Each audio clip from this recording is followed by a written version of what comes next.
네, 12월 6일 금요일 아침입니다. 이슈레이더 시작하겠습니다. 신인규 기자, 안녕하세요. 안녕하십니까? 네.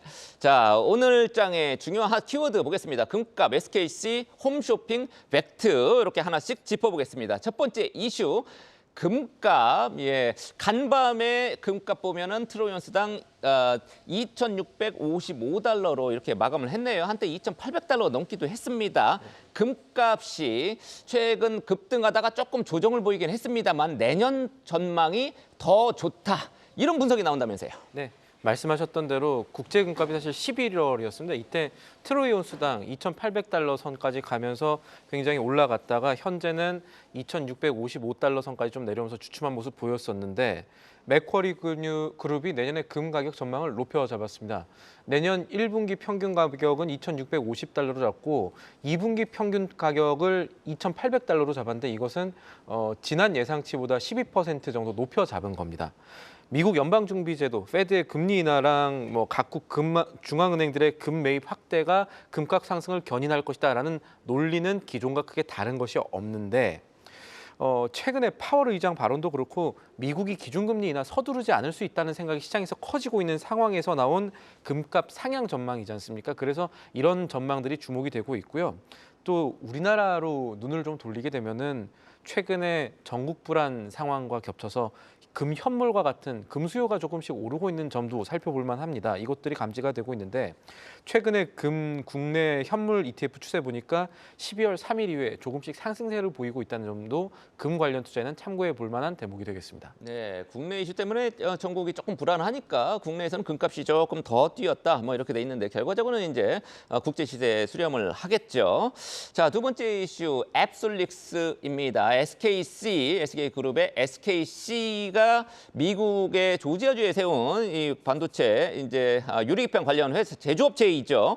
미국에서 반도체 보조금을 최초로 수령했다. 이 소식, 긍정적인 소식이 나왔죠. 그렇습니다.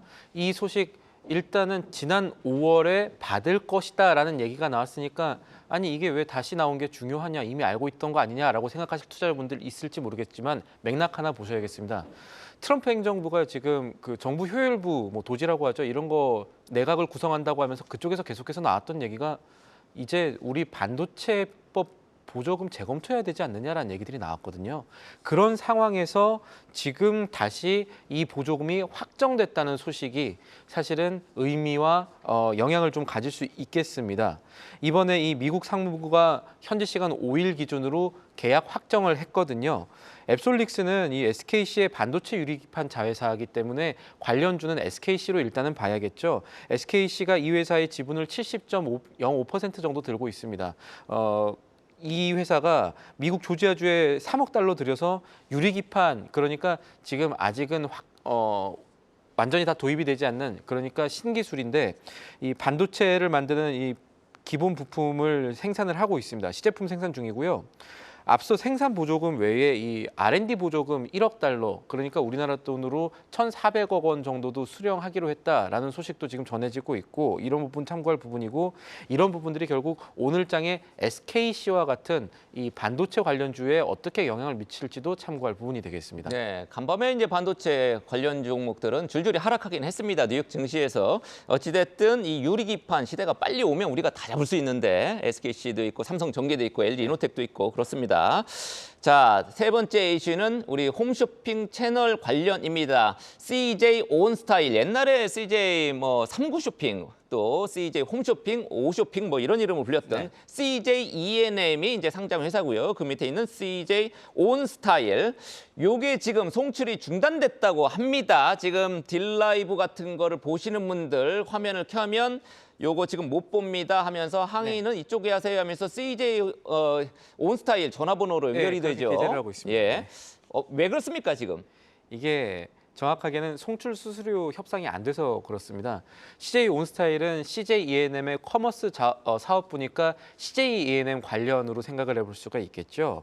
이 5일 자정부로 딜라이브와 아름방송, CCS, 충북방송 등에서 방송 송출이 중단이 됐고요. 말씀하셨던 대로 채널 돌리면 까만 화면 뜨고 CJ ENM의 방송 중단으로 송출이 중단되고 있습니다. 그래서 1644에 어디로 CJ 온스타일에 항의하세요 이렇게 하고 있는데 그러니까요. 딜라이브가 안 되면 딜라이브에 항의 전화를 해야 되는데 CJ 온스타일로 전화로 돼 있습니다 지금. 예, 그런 이제 사소한 갈등들이 있고 연초부터 계속해서 이었던 송출 수수료 협상이 결국 결렬이 됐다고 봐야겠습니다. 그리고 송출 수수료 협상이라는 게 사실은 이게 해프닝이라기보다는 홈쇼핑의 비용 구조 그리고 산업 구조가 좀 악화하고 있음을 상징적으로 보여주는 사건이 이번에 나왔다고 볼 수가 있겠습니다. 이 TV 홈쇼핑 협회 통계들을 좀 살펴보면요. 지난해 기준으로 TV 홈쇼핑 송출 수수료가 2023년 기준입니다. 그러니까 1조 9,375억 원, 2조 원에 육박합니다.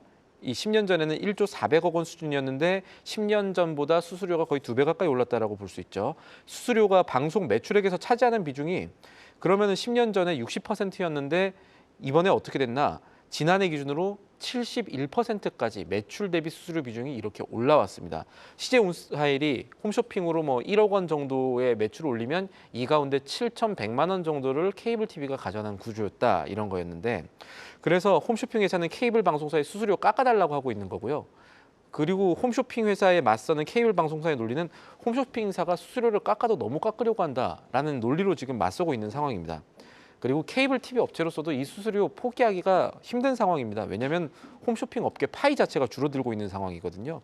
이런 상황에서 수수료 비율까지 줄이면 케이블 TV 안 그래도 힘든데 어떻게 살아남느냐라는 입장입니다. TV 홈쇼핑 주요 기업들 합산 매출이 5년 전과 비교해서 오히려 줄어들고 있는 점도 살펴볼 부분입니다. 7개 기업, 주요 기업들의 합산 영업이익 같은 경우는 지난해 처음으로 5천억 원 아래로 줄었습니다. 그러니까 계속해서 하락세를 걷고 있구나를 알 수가 있는데 이게 그동안 있었던 해묵은 문제가 이번에 좀 크게 터져서 사안이 생각보다 오래갈 가능성도 배제할 수 없다는 게 업계 얘기였습니다. 원래는 홈쇼핑 회사랑 케이블 회사가 이 갈등을 겪으면 이 과기정통부 주재로 협의체를 구성해서 최장 90일까지 이 사안을 결론을 내야 되는데 보통은 방송 송출 중단까지는 가지 않습니다. 그 전에 이제 극적 타결을 하는데 이번에 CJ 온스타일을 비롯해가지고 GS샵, 롯데홈쇼핑, 현대홈쇼핑 이렇게 메이저 4사로 불리는 곳 가운데 처음으로 이 블랙아웃이라고 부리는 방송 송출 중단 사태가 터진 거고요.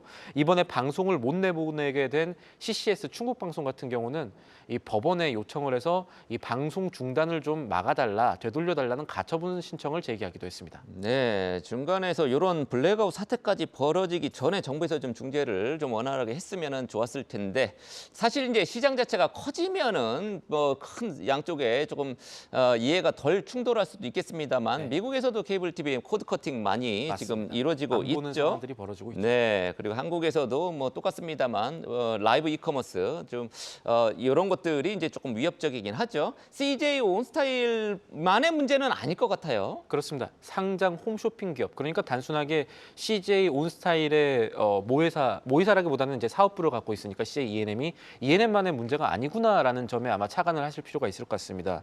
아까 설명드렸던 대로 이게 일시적인 갈등이 아니라 업계가 쪼그라들고 있는 상황에서 CJ 온스타일이 어떻게 보면 총대를 좀 맨 모양새기도 한데요.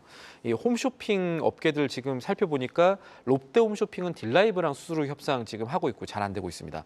상장사인 현대홈쇼핑 같은 경우는 IPTV사죠. 이 LG U+랑 수수료 협상 벌이고 있는데 역시 지금 합의점을 찾지 못하고 있어서 과기정통부 상하 대가 협의 구성체 지금 구성을 요청한 것으로 알려졌습니다. 그리고 메이저 4사 가운데 남은 한 곳이죠. GS샵도 지금 협상이 잘 되고 있다는 소식은 들리고 있지 않기 때문에 마무리가 안 된 상황에서 그래서 이번 이슈로 홈쇼핑 부문이 생각보다 고전하고 있구나 하는 점이 투자자들에게 각인이 될 것이고 이 부분이 상장사 주가들한테 어떤 영향을 미칠지도 고려를 해봐야겠습니다.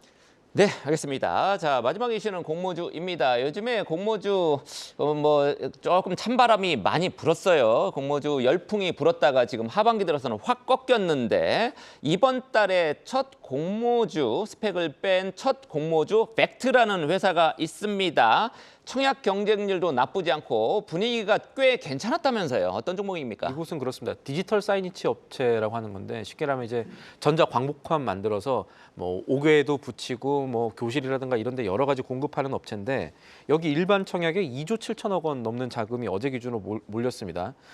지난 4일부터 5일까지 실시했던 이 공모주 청약에서 경쟁률이 1170.35대 1 이렇게 기록을 했고 아까 말씀드렸던 대로 벡트가 각종 공기관의 회의실이나 강당, 뭐 호텔, 정시장 이런 데 아니면 관광지의 외관 미디어 파사드 이런 데다가 이 디지털 사이니지 공급하는 기업이고요.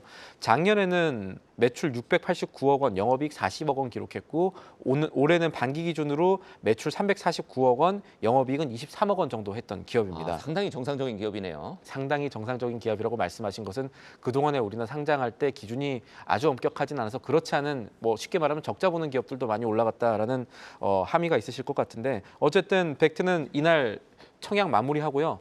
16일 날 상장을 할 계획입니다. 이제 코스닥 시장에 입성할 계획이고 상장 주관사는 신한투자증권입니다. 물론 지금 벡트의 사례만 들어서 공모주 투자가 다시 불붙고 있습니다. 여러분 이렇게 말씀드리기는 어렵겠지만 캐펜텍 만드는 뭐 제일약품 자회사 온코닉 테라피틱스도 이번에 이 공모총약 수유 예측을 했는데 실적이 그렇게 좋지 않았거든요.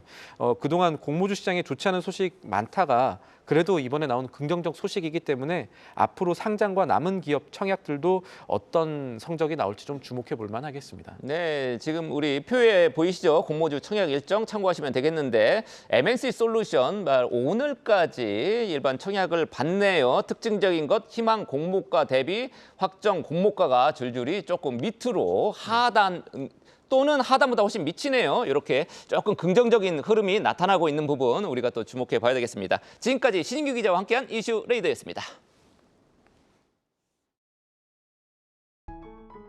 계속해서 다양한 경제 이슈를 알고 싶다면 구독과 좋아요, 알림 설정 부탁드립니다. AI 캐스터 권미정이었습니다.